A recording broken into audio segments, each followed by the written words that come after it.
আসসালামু আলাইকুম দোস্ত। এই যে আমাদের ওইদুল শেখ সকালবেলায় আজকে এই মালগুলো লেয়ে আসলো বাড়ি থেকে বলতে একটা মসজিদের কাজ চলছিল। মসজিদের কাজটা দুদিন ওয়ারিং বাকি আছে, তার জন্যে বন্ধ থাকলো 3 দিন। দিয়ে আজকে এই সাইডটা নতুন সাইড, একটা নতুন জায়গা চালু বাড়ি, একটা কিচেন রুম আছে। এই যে আমার মিস্ত্রিরা কাজ করছে। এটা হচ্ছে 1 নম্বর হেল্পার। বিড়ির টানটা দেখলাও, খালি দমে দমে মারো টান। আর এই যে আমার হেড মিস্ত্রি মুখটা দেখাও গো। হেড মিস্ত্রি, এই যে আমার হেড মিস্ত্রি কাজ করছে সুন্দরভাবে।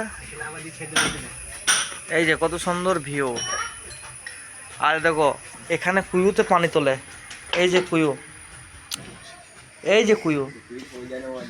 4 ফুটের অন্তর পানি, 4 ফুট পর পানি, বেশি দূরে না, 4 ফুট, মাত্র 4 ফুট।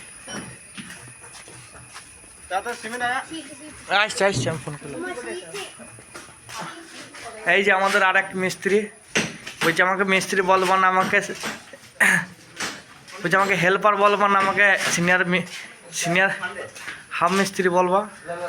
আর এই যে মামু, মুখটা দেখাও একটু।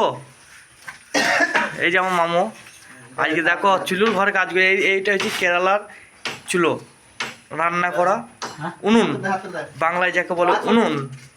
আর এইটা হচ্ছে চিমনি, মানে এদিক দিয়ে ধোঁয়া পাস হবে, এদিক দিয়ে ধোঁয়া পাস হবে, ধোঁয়া পাস হবে এটা। এই যে এটা কিচেন রুম, কত বড় কিচেন রুম দেখিছো দোস্ত লোক? তোমরা কি করতে পারবে এত বড়? করতে পারলে আমাকে কমেন্টে জানাও। আর বন্ধু ভেবে একটা করে লাইক আর একটা করে শেয়ার সবাই করবা।